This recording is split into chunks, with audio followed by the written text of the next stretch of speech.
Bang, terusin Bang. Ceritanya Bang. Ini kali ini, jangan pakai dubin-dubin.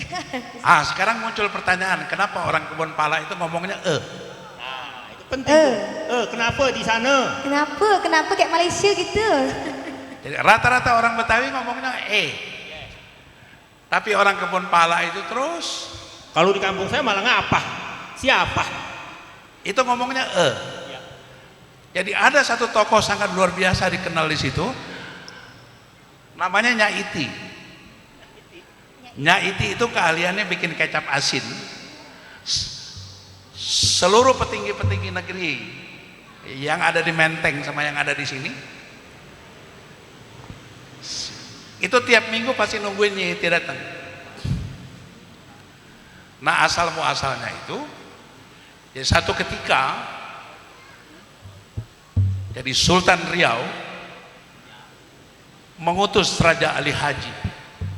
Raja Ali Haji itu yang menulis itu Gurindam, Berarti abad 12. ke-17 ya? awal abad ke-17, mengirim surat itu kepada Yan Peter Sun Kun untuk membicarakan masalah pitung.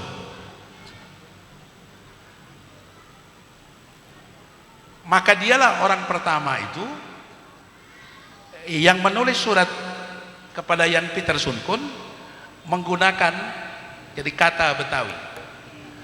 Saya kirim Raja Ali Haji menghadap Tuan di Betawi untuk membicarakan hal ehwal mengenai pitung.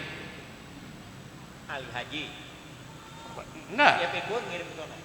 Raja Ali Haji diutus Betawi. ke Betawi untuk membahas soal pitung, karena pitung disembunyikan. Kalau sekarang itu namanya Riau Kepulauan. Nah, kemudian lama karena dulu pakai pelayaran segala macam, maka tinggallah Raja Ali Haji menikah sama Saripe. Dan nikah sama Saripe, anak keturunannya itu tinggal mulai dari Gang Bahaswan sampai Kebon Pala 3, kemudian ke belakang ke Gang Haji Sabeni gitu. Nah, sehingga satu kelompok di situ, satu kelompok itu menggunakan logatnya itu logat Melayu. Nah, itulah yang kemudian itu jadi ketika muncul Sahibul Hikayat, ketika muncul macam-macam, itu mengalirkan yang namanya bahasa Melayu tinggi.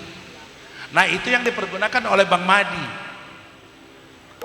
dan Mpok Ani di RRI.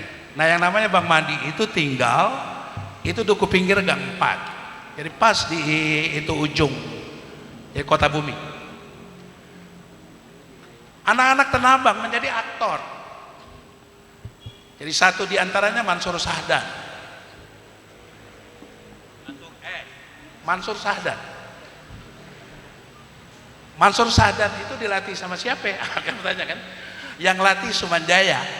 Nah, Sumanjaya itu tinggal di Tenabang juga. Namanya Jalan Kota Bumi.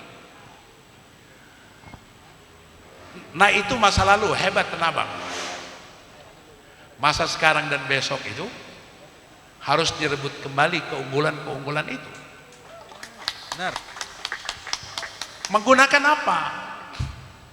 Menggunakan ilmunya orang Tenabang. Menggunakan ilmunya orang Tenabang. Apa ilmunya orang Tenabang? Nah, yang pertama itu al ilmu nurun, al ijtihadu mahbubun. Jadi ilmu itu bercahaya. Sekolah tinggi-tinggi,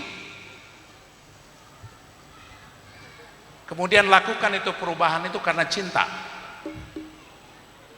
Nah, kemudian yang kedua ilmunya orang Tenabang itu diajarin Babe Sabeni. Jadi yang pertama itu jangan lupa kampung, karena masih kokoh. Ini masih kokoh.